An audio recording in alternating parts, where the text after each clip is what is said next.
Welcome to this edition of Literary Reviews. My name is Samuel Smith. In this edition, we will be discussing Adventures of Huckleberry Finn by Mark Twain. The novel was first published in the US in 1885. Because there are no children in the AI world, the part of Huck will be played by a depiction of the boy after he aged 50 years. The novel begins in St. Petersburg, Missouri, where the protagonist, Huck Finn, lives unhappily under the guardianship of the widow Douglas and her sister, Miss Watson, who are attempting to enforce proper manners and education upon him. Huckleberry, you should say, "I'm going to eat every pea and potato on my plate." Do not say, "I'm going to eat every potato and pea on my plate." I don't understand about mannerisms and adequate. Both of the things you said mean the same. Pa never learned me about such things. I'm corn-fused. This arrangement is abruptly interrupted by the return of Huck's abusive, alcoholic father, Pap, who successfully pressures the court into gaining custody of Huck to control his small fortune. Pap subsequently locks Huck in a remote cabin across the Mississippi River. To escape his father's violence and reclaim his own life, Huck executes a cunning plan. He stages his own murder, using a dead pig's blood to create a convincing crime scene before he flees. Sorry, little piggy. I got some fishing to do.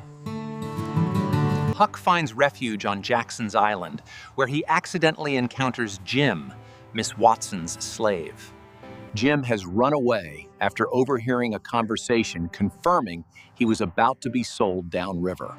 Now both fugitives, Huck and Jim, build a sturdy raft and commence a voyage down the Mississippi. Their goal is to reach Cairo, Illinois, where they can take the Ohio River north and enter the Free States. However, while navigating a dense fog, they accidentally drift past Cairo, forcing them to continue south deeper into slave territory. Huck, I think we's gone too far. We's past the Y with the Ohio.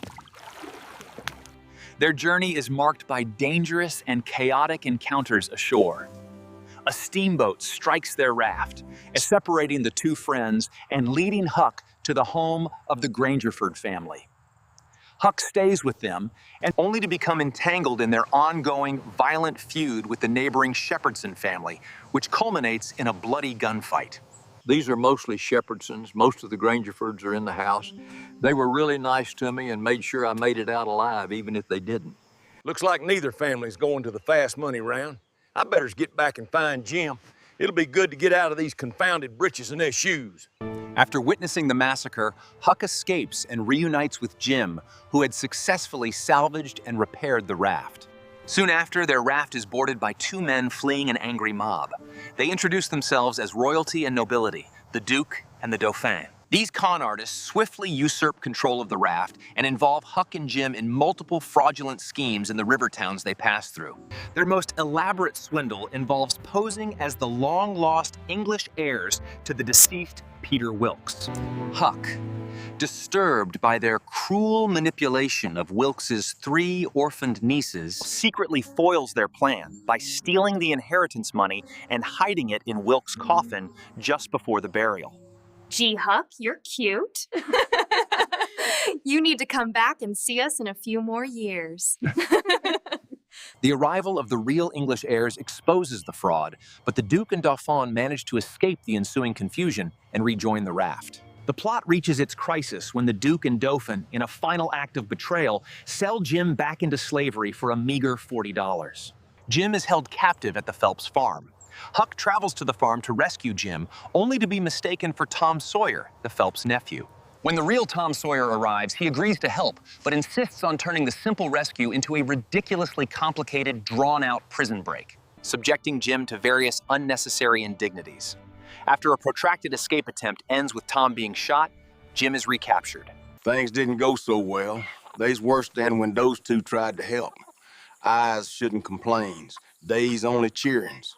Tom finally reveals that Miss Watson had died weeks earlier and freed Jim in her will, a fact he had known all along. Jim's freedom is finally secured, and he reveals a final secret to Huck. Pap is dead. Disgusted by the entire process and fearing more attempts of civilizing by Aunt Sally, Huck decides to head out for the American West to maintain his independence. That's the end of the story. Thank you for joining us with this edition of Literary Reviews.